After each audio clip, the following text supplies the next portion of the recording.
You are now entering the LuxCore Studios.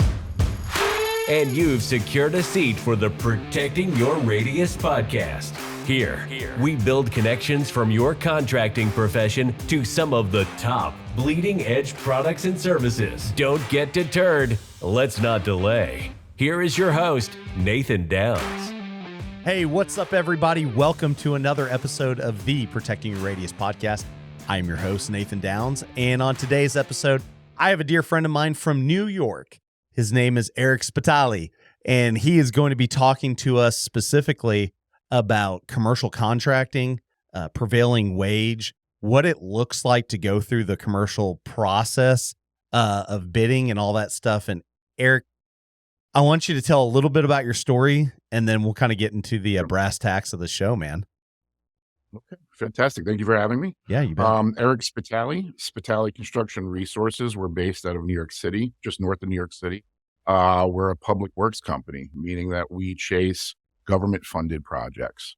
That being said, that's why we're here to talk today. What is prevailing wage?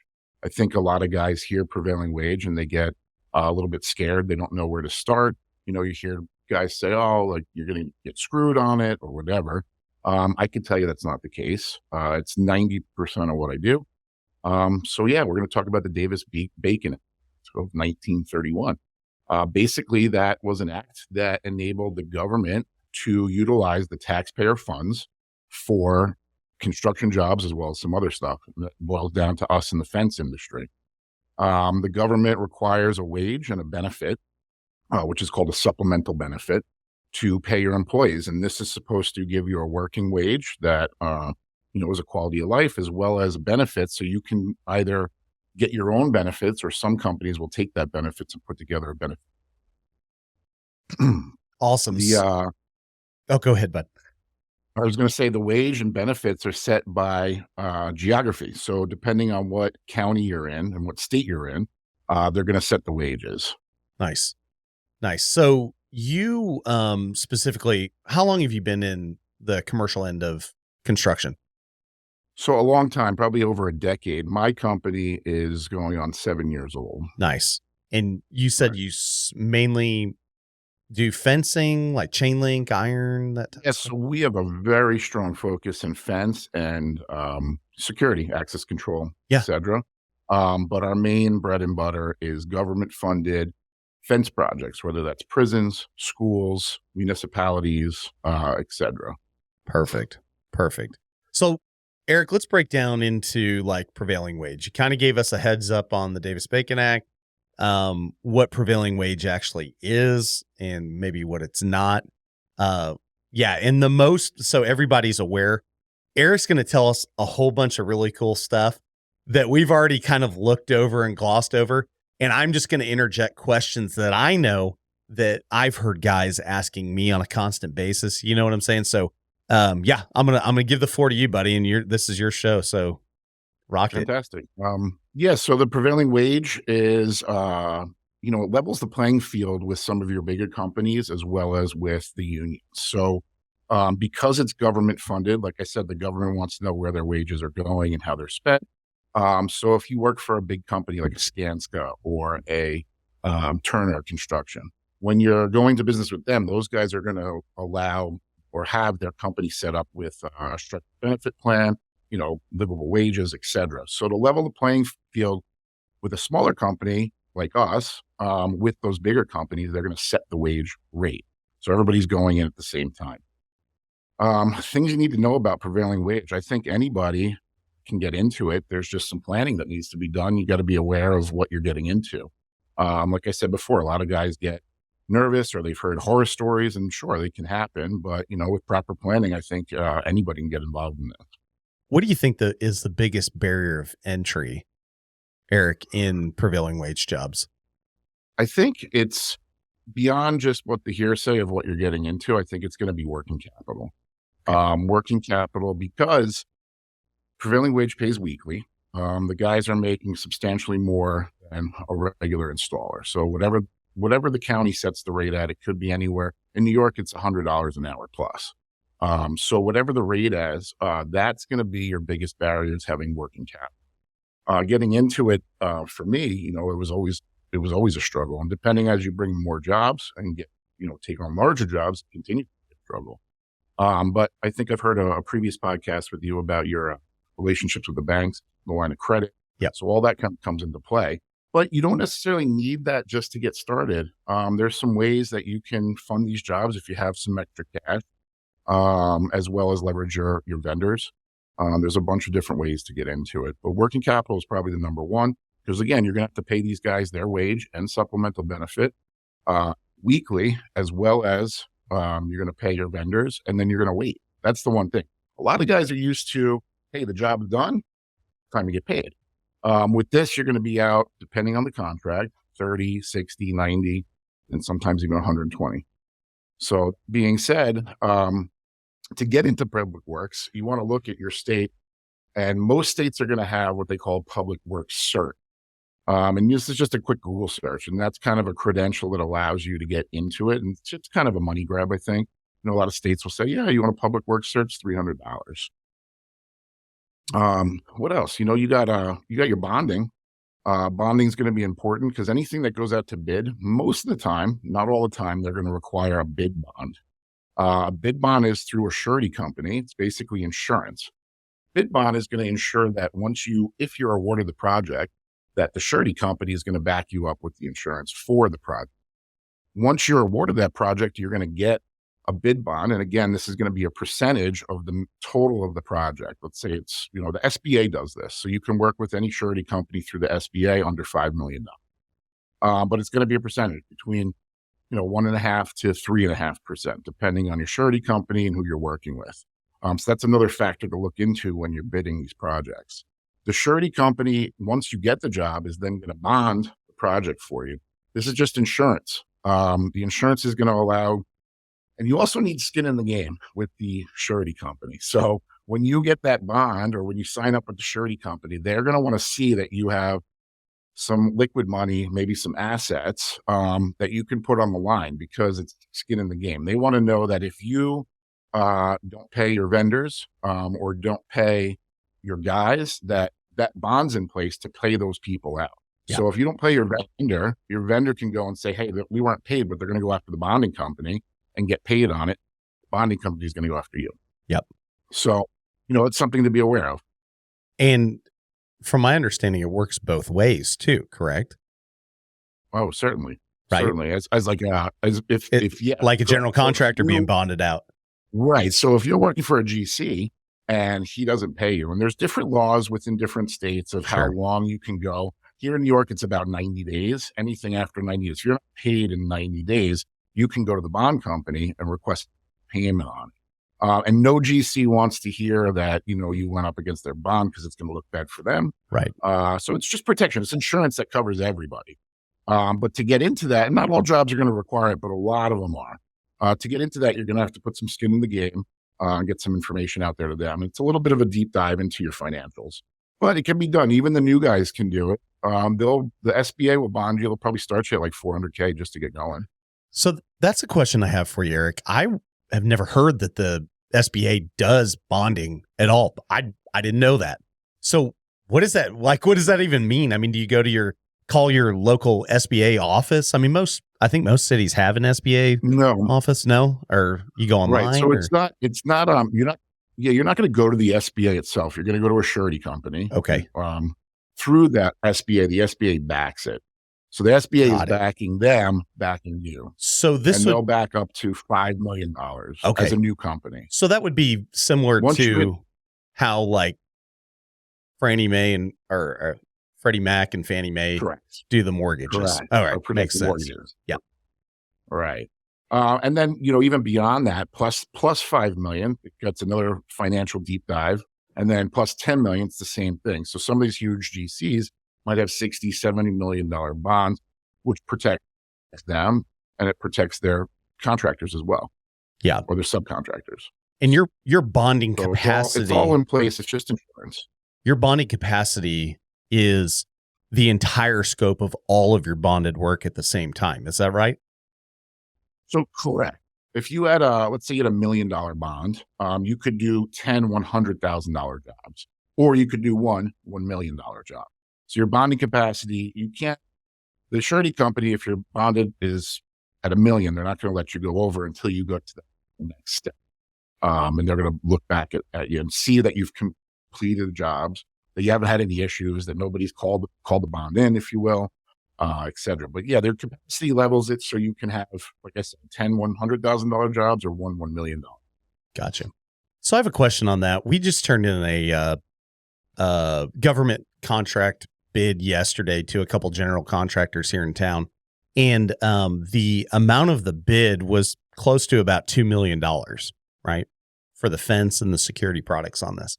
Sure. So if we got the job, I mean, I'm bonded to like $250,000.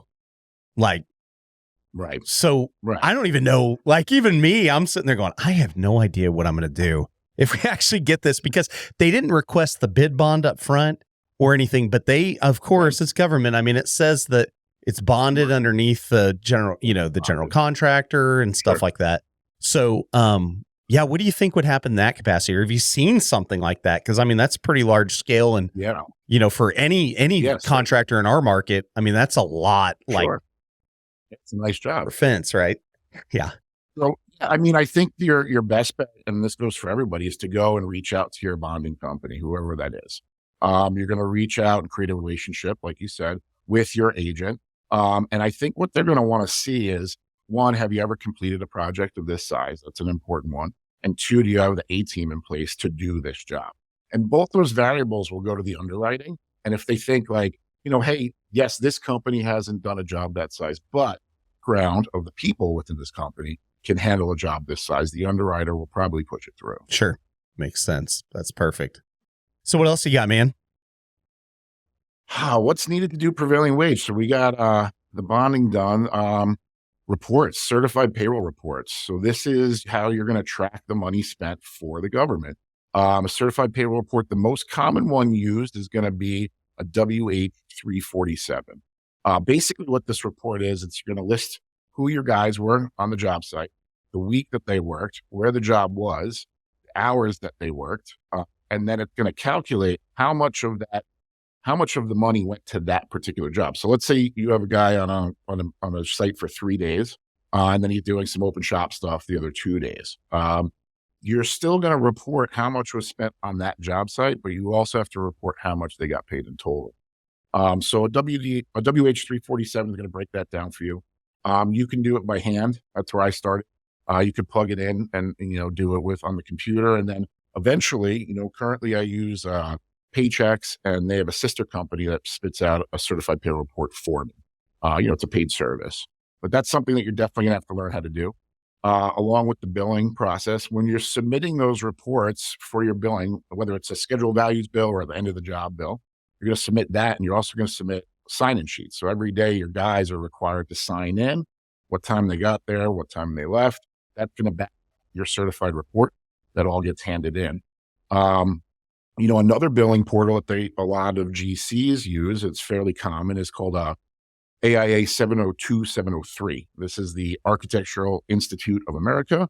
It's a payment requisition. It can be a little overwhelming at first, but it's a fairly basic spreadsheet. So the opening page is just your requisition. It's going to list how much the job is valued at, how much you're billing for, and any other, change orders or whatever's on there. On the second page is going to be a schedule of values. If you're in and out in a week, you might not have to list the schedule of values, but if it's a longer project, you're going to list schedule of values and you're going to bill as you're coming in. A lot of GCs will take payments once or twice a month. So back to waiting, let's say you finish the job on the 20th.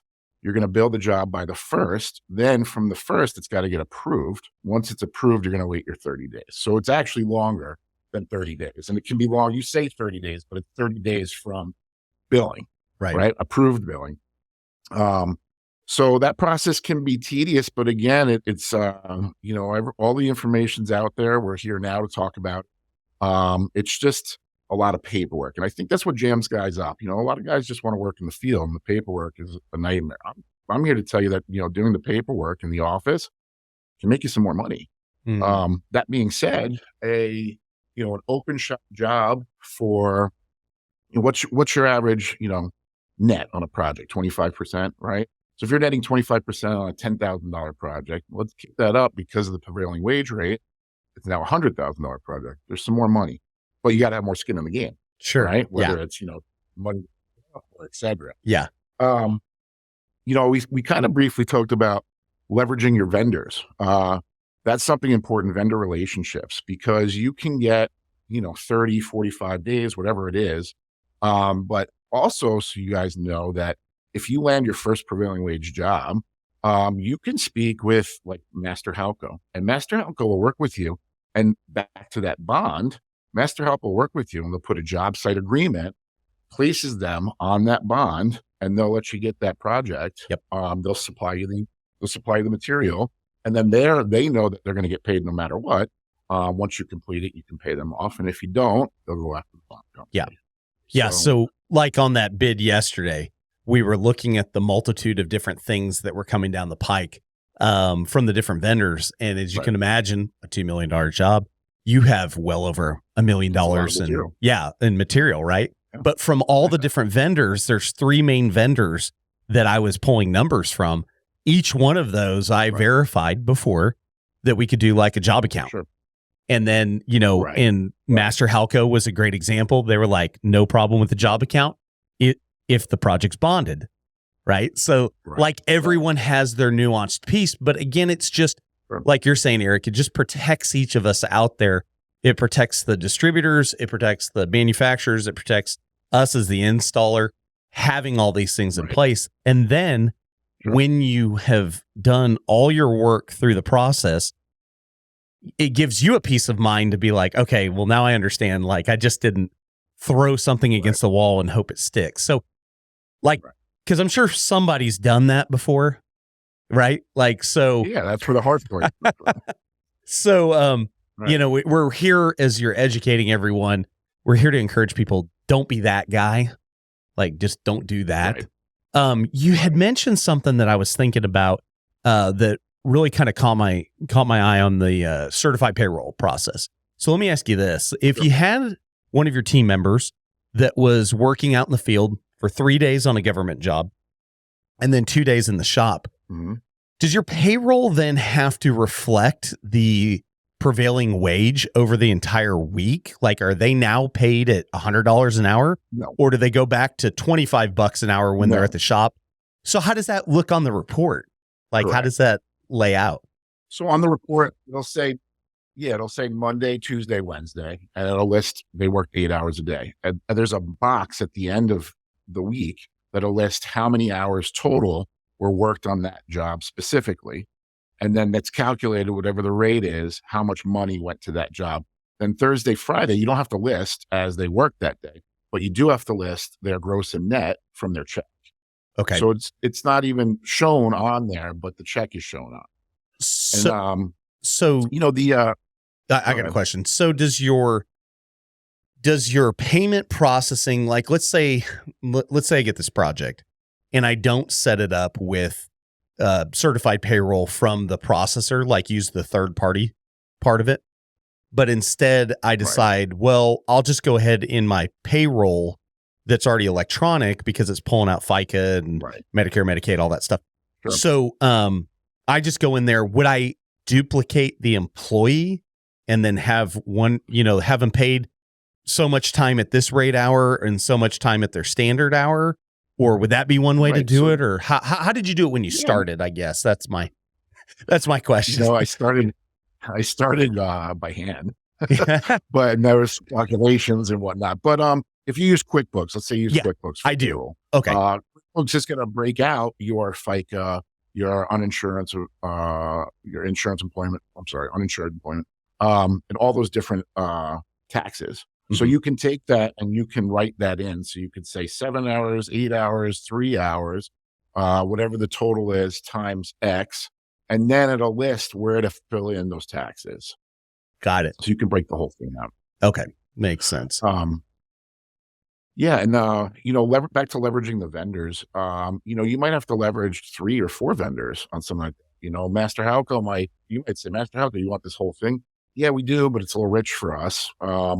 You might have to go 3 different places, which I've had to do before in the past, but sure. That works. the next thing to think about is these jobs are all going to have an OSHA requirement. At a minimum, it's going to be OSHA 10. Here in New York, it's OSHA 40. So depending on your state, that's something you got to look into.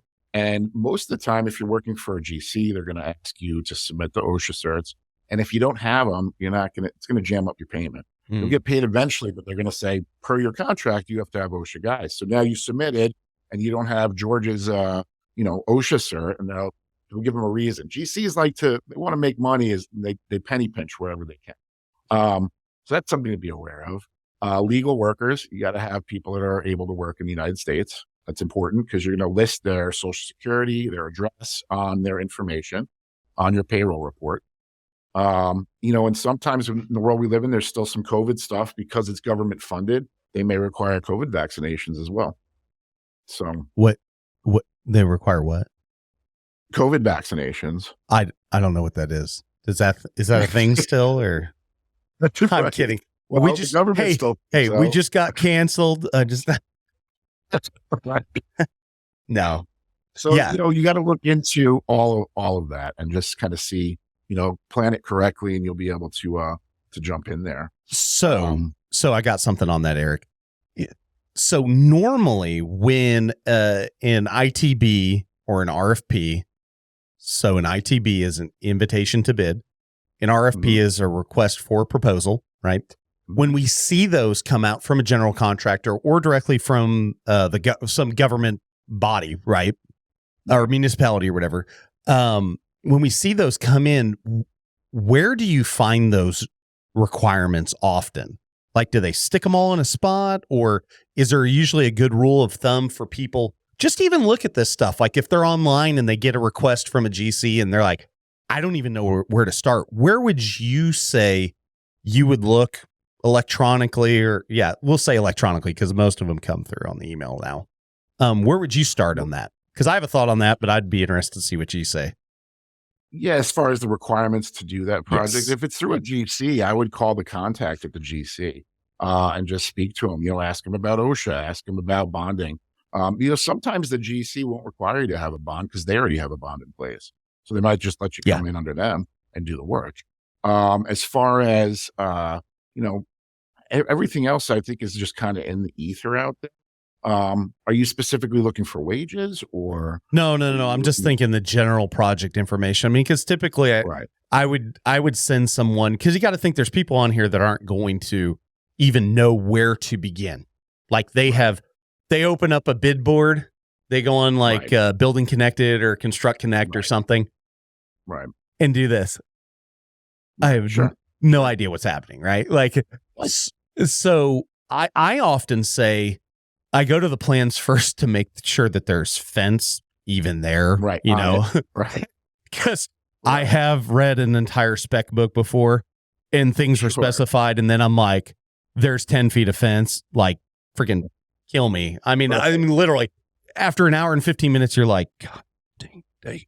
Yeah, you want to look for those site work drawings. That's where you're going to find some fence, because you could go, it might be a huge project, and all of a sudden you're looking at painting requirements, finishing requirements, electrical, all that stuff. So you can kind of just weed that out if you look for the site work. That's where the fence is going to be.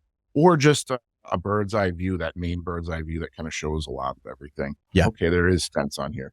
But that does take time, kind of weeding that out. And if you have a relationship with the GC, you can ask them, hey, what page is this on? They're going to say C47. I know. Right? Or they might tell you, we're not telling you that, go look for it. Right, yeah. Depends on the relationship. I know. A lot of the government. I was just saying, I've been on the other end of that many times, where I'll ask, I'm like, hey, where can I find that? And they're like, know your job, dude. Right. All right. I'll go look. It depends on how quickly they need it done, because they might be just pushing for a price. Hey, we got to get this done. And go look on, C12. Yeah. That being said, a lot of the prime contractor government contracts, so just strictly for fence, is all that's going to be in there. So you don't have to weed through other stuff, because it's a specific contract for baseball backstop, prison razor ribbon, whatever it is. So you can kind of go look into that, and they'll have all those drawings for you. So another spot, Eric, I'll see if you agree with me. that I find super helpful when just beginning the process of looking at these things is to go to the specification book itself and look for your general documents, the 00000 or 00001, right? The general docs. And it'll usually say after the title page and the initial RFP, immediately following that, it'll say general docs and that 5 zeros or whatever. And then that'll give you the brass tacks of all this stuff. Like, is it tax exempt? Is it, this, that? Is it prevailing wage? Is it like they try to make it, try to put it out there so we're not in this constant state of confusion about what am I supposed to do on this job? Right. Yeah, the specs alone is something that you want to look to because the specs don't always match the drawings or vice versa. So that's something you want to send out an RFI for if you're bidding it, just to make sure we're lined up. Hey, it says SS40 on the drawings, but it says schedule 20 in the specs. Right. So you said RFI. Right. Request for information. There you go. And that goes to document goes to the. So you would send that to whoever the contact is on the bid. There's always going to be a contact on the bid, or you're going to send it to the contact at the GC, right? To request that information. Yeah. And typically, what the general contractor will do, just so everybody's clear, the request for information, the process flow of a commercial project is you have an owner and an end user, then you have a architect or an engineer, typically an architect. And then you've got the general contractors bidding the project, right? So the RFIs normally go back to the architect because the architect is the representative working on behalf of the owner to make sure that the expectations and the design and the standards of the project are adhered to. That's why we often hear and see people online talking about ASTM standards. So ASTM is what architects, AIA, ASTM, all of these things are married together. And that's what these architects are using as their baseline. So when we see problems with ASTM specifications or ASTM standards, which there are conversations, Eric, right now in the marketplace that there are problems with some of our fence specs. They are not up to date. And it is something that is really gaining a lot of steam. I guarantee in a short period of time, once everyone sees this, we'll be at Fence Tech. And there will be many, many people talking about ASTM standards and fencing and where all of that's going, because we're seeing the nuanced problems that continually show up. And we all know that architects are not necessarily our friends because they only know what they're given and the tools that they have. They know how to build things on paper. They know how to build things in a computer. However, they haven't been out in the field, and that's okay. That's not their job. But that being said, there's so much copying and pasting, especially on government jobs, on municipal jobs. Holy cow, like you could go for forever.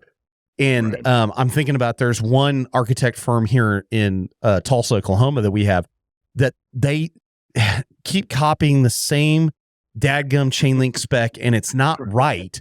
And I'm like, I shouldn't have to send an RFI every time I see your name, knowing that you have already spec'd it wrong. Like I didn't even look at their drawings and I'm already sending an RFI and going, oh no, ASTM A, 523F or whatever. I mean, I don't even remember some of them, but like our ASTM F2656 says that, 0.7 says this. And people are like, how do you know this? No, that is called years of banging my head against the wall going, you do it wrong every time. Like change your CSI spec book, like get the new one.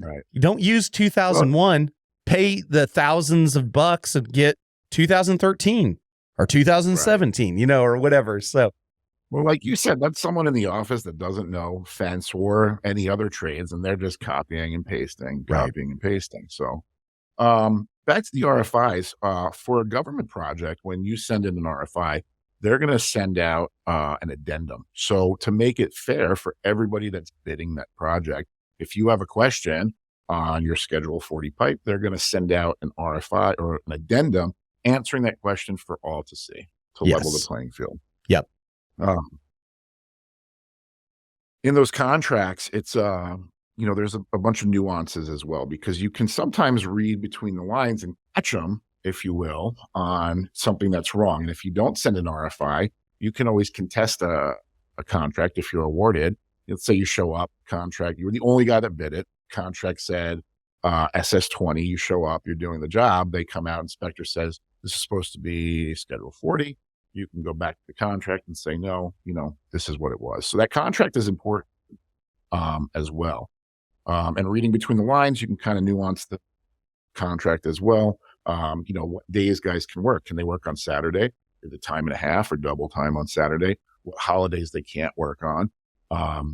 So you got to just read the contract thoroughly to understand it. And all the information, back to your original question, all the information should be in there. Mm-hmm. And if it's not, send a request for information. Yeah.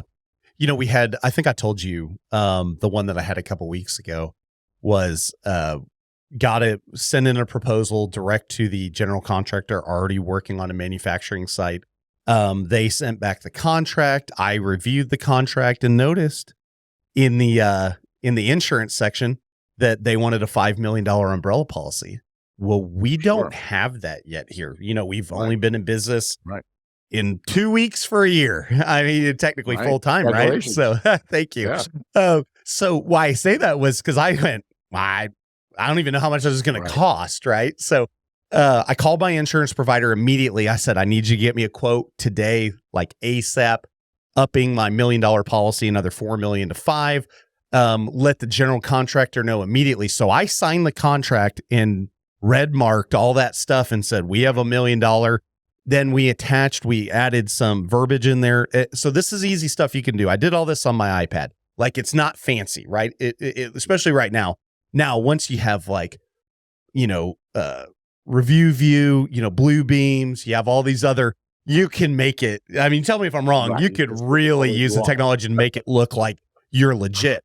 I'm over here chicken scratch on my iPad, knowing that the general contractor is like, do you do this on his phone? No, I did on my iPad at least. But I got that back in and I crossed it out and said, hey, this is what we have. Then I said, see Appendix E or whatever. And then I added the file on the PDF and put Appendix E on the top and, just so he knew. So there was some, awareness of that. And it got the process rolling immediately. We need to get an exception because the owner's insurance requirements requires any subcontractor or prime working on the job site. So any service vendor, period, has to have a $5 million umbrella policy. Okay. Sure. I don't have it. So what are we going to do? Right. Well, I think two things. Getting into insurance, one thing that you brought up that I think is important, specifically when you're working for a GC, is when they send you, you're going to send them a proposal. They're going to send you back a contract if they like the price.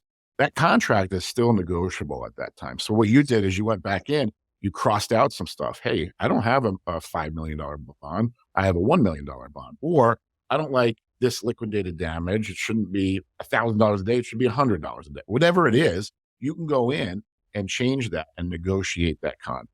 With the government stuff, it's pretty set in stone what it is. Yes. But into insurances, I think workman's comp, you're going to have to carry no matter what. And, depending on the size of your company, you may have it already or should have it already. If it's just you, it's a whole nother story. But workman's comp and then additional insurance is going to be umbrella. I would say the majority of stuff I see is a $5 million policy, up to $10 million. And as you know, that's an added $1,500 every 6 months or something like that. Yeah. It's an added cost. Yeah. But to get into this game, we'll call it, those are some of the costs that you're going to have to, factor in. Yeah. Even Eric, workers' comp. I mean, when I was working on that government bid, everybody knows that the bulkhead of our labor force is subcontractors right now. So I was reviewing, I'm going to have to, if we get this project, I would have to start the basis of the team beyond just Donnie and myself. We'd have to bring in people so we can do certified payroll, so I can do all these things, provide the fringe benefits, do it the right way, right? Now, I'm going to cut you off real quick. You can sub this work out, but the company that you're subbing to has to be able to submit this to you. Right. Just like you're submitting it to a GC. If you hired some subs, you would either have to teach them or have them already know how to submit it to you. So if my guys are watching, you're all fired. I'll hire people to do that. It's sorry.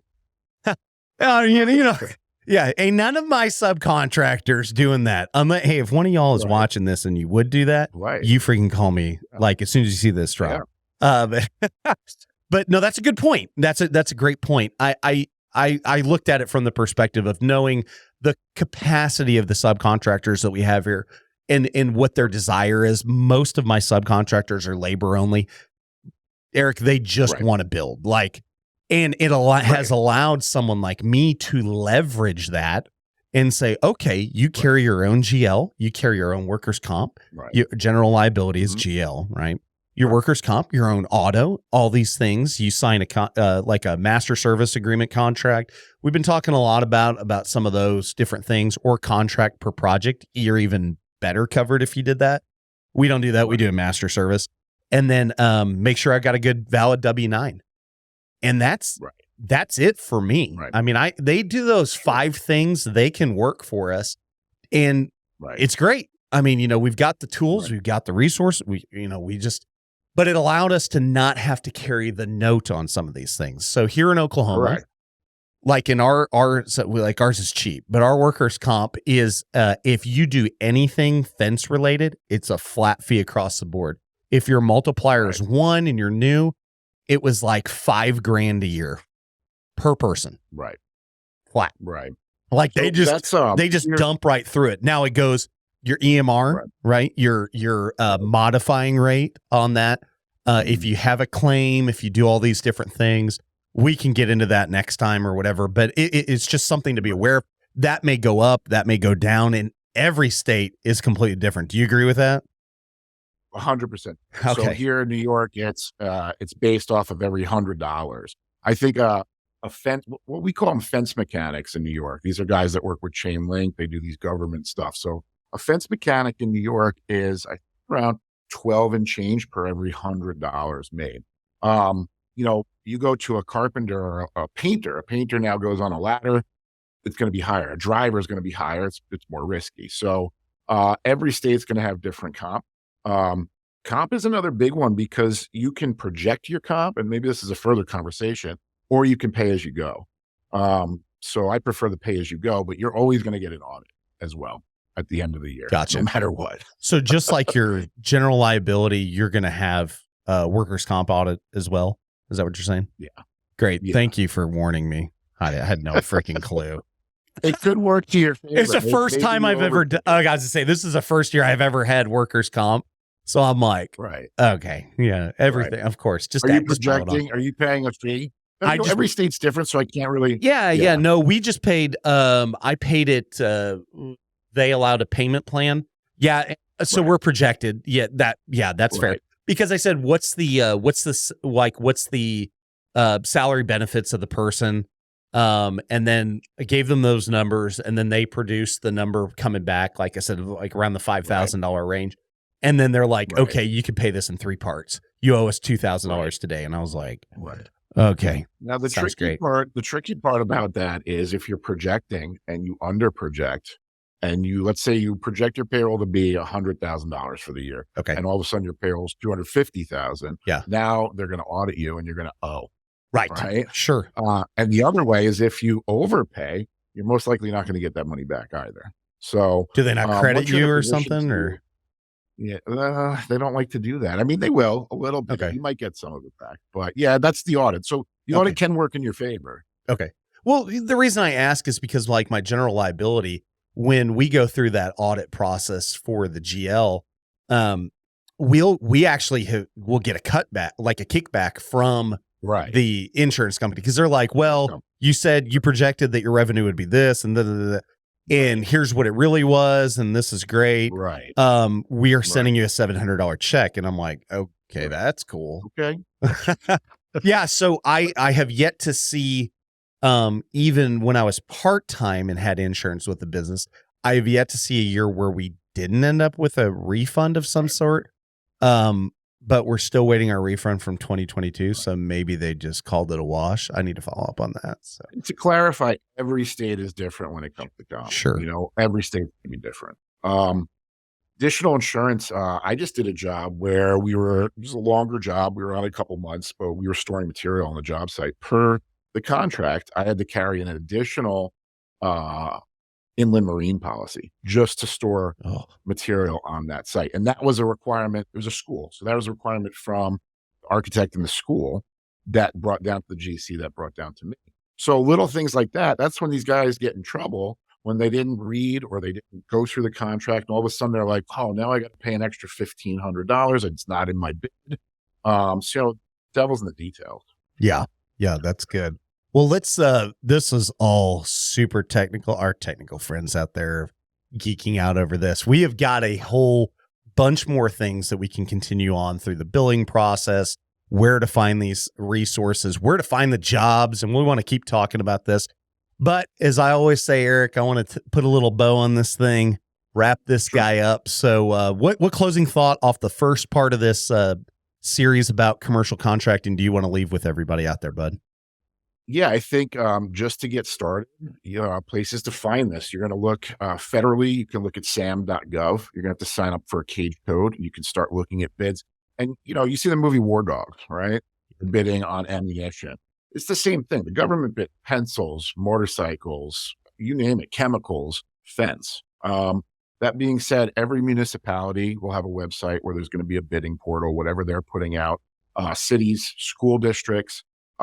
Two that I like to use. One's called BidNet Direct. It's nationwide. It's a paid service. And the other one is fencebid.net.